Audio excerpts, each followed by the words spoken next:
पैगंबर मोहम्मद सल्लल्लाहु अलैहि वसल्लम के खिलाफ बयान और उनकी तस्वीर को दिखाना मुसलमानों के लिए मजहबी तौर पर बहुत सेंसिटिव मामला है, क्योंकि इस्लामिक परंपरा साफ तौर से मोहम्मद रसूलुल्लाह सल्लल्लाहु अलैहि वसल्लम और अल्लाह की इमेजेस को दिखाने को सख्ती से मना करती है। इस्लाम में पैगंबर की तस्वीर बनाना एक बेहद ही सेंसिटिव इशू है और दुनिया भर में मुसलमान इसके खिलाफ हैं।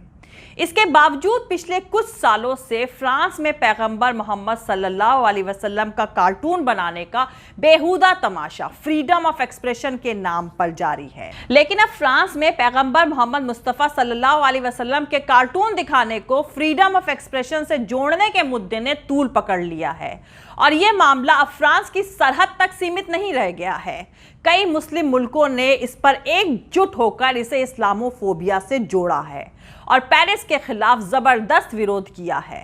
मामले ने इतना तूल पकड़ लिया है कि इस्लामी देशों ने फ्रांसीसी प्रोडक्ट्स का बायकॉट करने का ऐलान कर दिया है और सऊदी अरब, ईरान, तुर्की और पाकिस्तान के साथ साथ दूसरे कई मुस्लिम मुल्क आग बबूला हैं। उधर बांग्लादेश में हजारों की तादाद में लोग सड़कों पर प्रोटेस्ट कर रहे हैं। दरअसल फ्रांस में पैगंबर मोहम्मद मुस्तफ़ा सल्लल्लाहु अलैहि वसल्लम को लेकर इस तरह की बेहुदी सियासत की शुरुआत 2006 में हुई थी। शार्ली एब्दो नाम की एक फ्रांसीसी मैगजीन ने 2006 में कई बार प्रॉफेट मोहम्मद के कार्टून बनाए, उसको छापा और हर बार इसे लेकर काफी बवाल हुआ। पर यह मुद्दा फ्रांस में सन 2015 में उस वक्त चर्चा में आया जब सटारिकल मैगजीन शार्ली एब्दो ने प्रॉफेट मोहम्मद के कार्टून को पब्लिश करने का फैसला लिया और फ्रांस में इस कार्टून के पब्लिश होने के बाद इस मैगजीन में काम करने वालों पर हमला करके 12 लोगों को जान से मार दिया गया। इस मामले में अब भी मुकदमा चल रहा है और इस साल सितंबर में शार्लो एब्दी ने एक बार फिर prophet Muhammad peace be upon him के कार्टून को छापने का फैसला लिया। सितंबर में ही शार्ली एब्दो के पूर्व मुख्यालय के पास चाकू से हुए हमले में 2 लोग बुरी तरह घायल हो गए थे। वैसे फ्रांस को एक सेक्युलर नेशन कहा जाता है और फ्रांस की मौजूदा सरकार का कहना है कि किसी एक मजहब की फीलिंग का ध्यान रखते हुए फ्रीडम ऑफ एक्सप्रेशन का हनन करना मुल्क की एकता को कमजोर करता है। कमाल का लॉजिक है ना। फ्रीडम ऑफ एक्सप्रेशन का मतलब किसी के रिलीजियस सेंटिमेंट्स को हर्ट करना या उसको चोट पहुंचाना नहीं होता है। यह फ्रांस की पढ़ी लिखी सरकार को समझ में नहीं आ रहा है। फ्रांस में इन दिनों इस्लामोफोबिया पर सियासत गरमाई हुई है और मुल्क एक अजीब व गरीब दौर से गुजर रहा है। इस सियासी उथल पुथल की वजह है 18 साल के चेचन मूल के एक लड़के की 16 अक्टूबर को हाई स्कूल के एक टीचर को कत्ल करना। दरअसल 47 साल के टीचर सैमुअल पैटी स्टूडेंट को फ्रीडम ऑफ एक्सप्रेशन के बारे में पढ़ा रहे थे और इसी सिलसिले में उन्होंने शार्ली एब्दो के कार्टून का जिक्र करते हुए पैगंबर मोहम्मद मुस्तफ़ा सल्लल्लाहु अलैहि वसल्लम का कार्टून दिखाया, जिसके चलते उनका कत्ल कर दिया गया। फ्रांस के प्रेसिडेंट इमैनुअल मैक्रों ने इसे इस्लामिक आतंकवादी हमला कहा और इमैनुअल मैक्रों ने पैगंबर मोहम्मद मुस्तफ़ा सल्लल्लाहु अलैहि वसल्लम के कार्टून दिखाने वाले फ्रांसीसी टीचर के फैसले का खुलकर सपोर्ट किया। इस्लाम पर मैक्रों के बयान को लेकर कई मुस्लिम देश नाराज हैं और कई देशों में फ्रांस के खिलाफ प्रोटेस्ट हो रहा है। दरअसल फ्रांसीसी टीचर के कत्ल से तकरीबन 2 हफ्ता पहले यानी 2 अक्टूबर को प्रेसिडेंट मैक्रों ने अपने एक भाषण में इस्लामिक कट्टरपंथी के खिलाफ जंग के तौर पर एक कानून का प्रपोजल रखा था और इस प्रपोजल के तहत अगर ये कानून पास हो जाता है तो विदेश के इमाम फ्रांस की मस्जिदों में इमामत नहीं कर सकेंगे और छोटे बच्चों को घरों में इस्लामी तालीम नहीं दी जा सकेगी। यहाँ पर मैं आपको बताना चाहूंगी, अमेरिका में सैन डिएगो यूनिवर्सिटी के प्रोफेसर अहमद कुरू ने एक किताब लिखी है जिसका नाम है इस्लाम, ऑथोरिटेरियनिज्म एंड अंडर डेवलपमेंट। इस किताब में अहमद कुरू कहते हैं कि फ्रांस में ज़मीनी हकीकत बहुत कॉम्प्लेक्स यानी जटिल है। उनके मुताबिक सेक्युलर फ्रांस में हकीकत में कैथोलिक लोगों के लिए कई सारे एक्सेप्शंस हैं, अपवाद हैं। सरकार निजी कैथोलिक स्कूलों को पब्लिक फंड से काफ़ी पैसा मुहैया कराती है और फ्रांस में 11 ऑफिशियल छुट्टियों में से 6 कैथोलिक लोगों से जुड़ी छुट्टियां हैं। फ्रांस में अक्सर सेक्युलरिज्म यानी धर्मनिरपेक्षता का मतलब मुसलमानों के मजहबी मुद्दों को एक्सेप्ट नहीं करना होता है। प्रोफेसर कुरू के हिसाब से फ्रांस में एक ऐसे सेक्युलरिज्म की मांग उठनी चाहिए जिसमें मल्टीकल्चरलिज्म को जगह दी जाए। पर दोस्तों, मौजूदा सियासी माहौल में फ्रांस में मल्टीकल्चरलिज्म को बढ़ावा देने के बजाय ठीक इसका उल्टा हो रहा है। आतंकवाद के खिलाफ लड़ाई के बहाने प्रेसिडेंट मैक्रों और कहीं चोट करना चाहते हैं। वो मुसलमानों पर अपने घरों के भीतर दी जाने वाली मजहबी तालीम पर पाबंदी लगाना चाहते हैं। यानी कुल मिलाकर अगर शॉर्ट में कहा जाए तो फ्रांस में भी मुसलमानों को बलि का बकरा बनाकर प्रेसिडेंट मैक्रों अपनी सियासी नाकामयाबियों को छुपाना चाहते हैं। लेकिन प्रेसिडेंट मैक्रों के मुताबिक उनके कानून का मकसद यह है कि फ्रांस में एक ऐसे इस्लाम को बढ़ावा दिया जाए जो एनलाइटमेंट फेवरेबल हो। तो क्या राष्ट्रपति मैक्रों के इस बयान का मतलब यह निकाला जाए कि फ्रांस के स्टेट सेक्युलरिज्म के साथ वहां के मुसलमानों का मजहबी विचार यानी रिलीजियस आइडियाज का तालमेल नहीं है ना अजीब बात दोस्तों। बहरहाल फ्रांस के राष्ट्रपति इमैनुअल मैक्रों के खिलाफ कई देशों में गुस्सा बढ़ता जा रहा है। पैगंबर मोहम्मद सल्लल्लाहु अलैहि वसल्लम का कार्टून दिखाने के फैसले का बचाव करने की वजह से कई अरब देशों ने मैक्रों का खुलकर कंडेम यानी मैक्रों को खुलकर क्रिटिसाइज किया है। पाकिस्तान और ईरान के पार्लियामेंट में एक प्रपोजल पास करके मैक्रों की आलोचना तक करी गई है।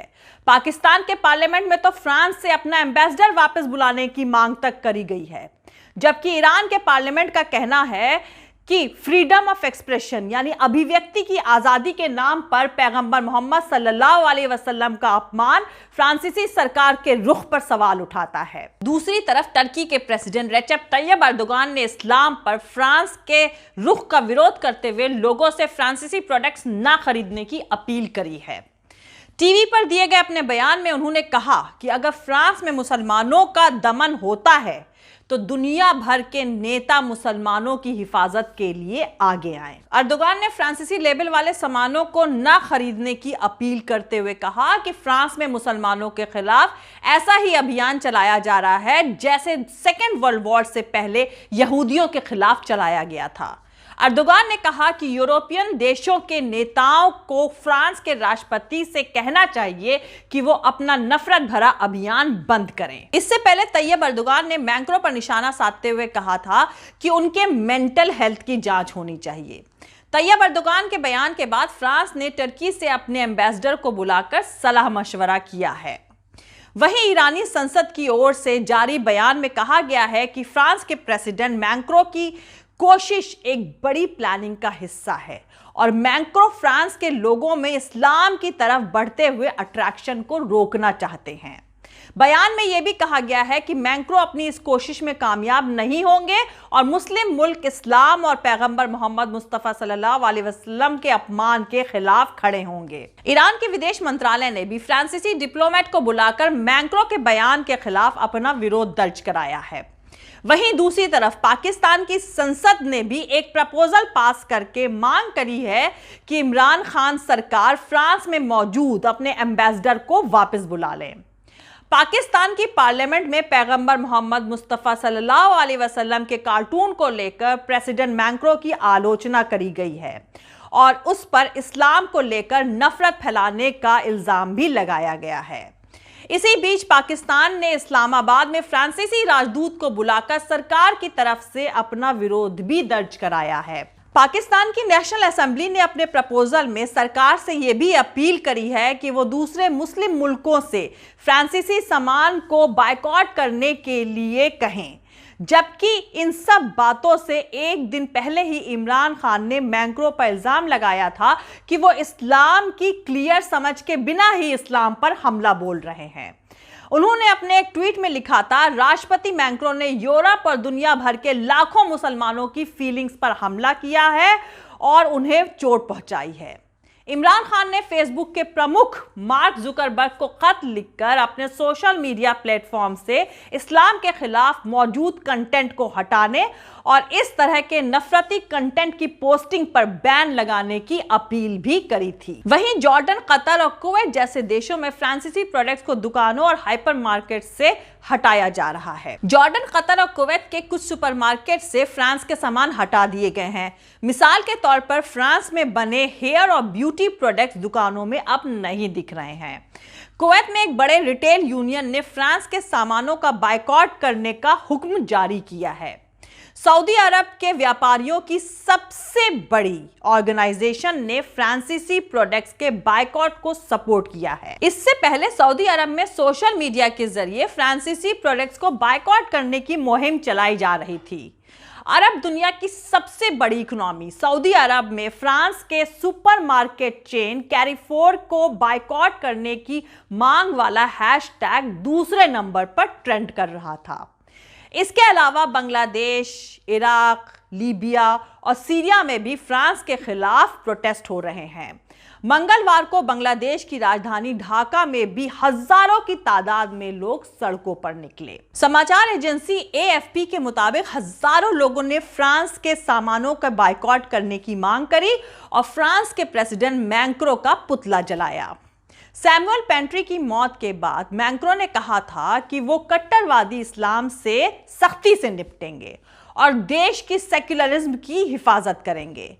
लेकिन फ्रांसीसी टीचर पेंट्री पर हमले के 2 हफ्ते पहले ही मैक्रों ने कहा था कि इस्लाम ऐसा मजहब है जो मुश्किल में है। उन्होंने कहा इस्लामी अलगाववाद से निपटने के लिए अब नए कदम उठाने की जरूरत है। तो आपको बता दूं कि पश्चिम यूरोप में सबसे ज्यादा मुसलमान फ्रांस में रह रहे हैं और वहां के मुसलमानों का कहना है कि सेक्युलरिज्म के नाम पर सरकार उन्हें निशाना बनाकर अपने सियासी नाकामयाबियों पर पर्दा डाल रही है और इस तरह की सियासत फ्रांस के लिए काफी खतरनाक साबित हो सकती है। जबकि फ्रांस के प्रेसिडेंट मैक्रों ने एक ट्वीट करके कहा है कि हम कभी हार नहीं मानेंगे। उन्होंने लिखा, हम अमन की भावना रखने वाली सभी असहमतियों की इज्जत करते हैं। हम नफरत वाले बयानों को एक्सेप्ट नहीं करते हैं। हम हमेशा ह्यूमन डिग्निटी यानी मानवीय गरिमा की वैल्यूज के लिए खड़े रहेंगे। फ्रांस के प्रेसिडेंट मैक्रों के इस ट्वीट को नुकसान की भरपाई की उनकी कोशिश के तौर पर भी देखा जा रहा है। उन्होंने यही ट्वीट अंग्रेजी के साथ साथ अरबिक लैंग्वेज में भी किया है, लेकिन शायद जो नुकसान हो चुका है उसकी भरपाई के लिए सिर्फ लैंग्वेज बदल करके ट्वीट करने से काम नहीं चलेगा। फ्रांस की मौजूदा सरकार को अपनी नफरत वाली पॉलिसी भी बदलनी होगी। सरकार को समझना चाहिए कि फ्रीडम ऑफ एक्सप्रेशन का मतलब किसी के मजहब की बेइज्जती करना नहीं होता है। जय हिंद, सत्यमेव जयते, अल्लाह हाफिज। दोस्तों, हमारा पूरा वीडियो और दूसरे और वीडियोस देखने के लिए हमारा YouTube channel political Tamasha with doctor Arshi को सब्सक्राइब करके वहां पे लगी बेल आइकॉन को ज़रूर दबा दें ताकि आपको हमारे आने वाले हर वीडियो की अपडेट्स मिलती रहे। और दोस्तों, अगर आपको हमारा काम पसंद आता है, हमारे वीडियोस पसंद आते हैं तो www.patreon.com/dr अर्शी खान पर जाकर डोनेट करके आप हमारे काम को सपोर्ट कर सकते हैं। दोस्तों, अगर आपको हमारा वीडियो पसंद आता है तो लाइक और शेयर करना हरगिज़ नहीं भूलें। आप हमें फॉलो भी कर सकते हैं हमारे ट्विटर, इंस्टाग्राम और फेसबुक पेज पर। मेरा ट्विटर हैंडल है @arshi_aziz Khan। Thank you. मिलते हैं अगले वीडियो में।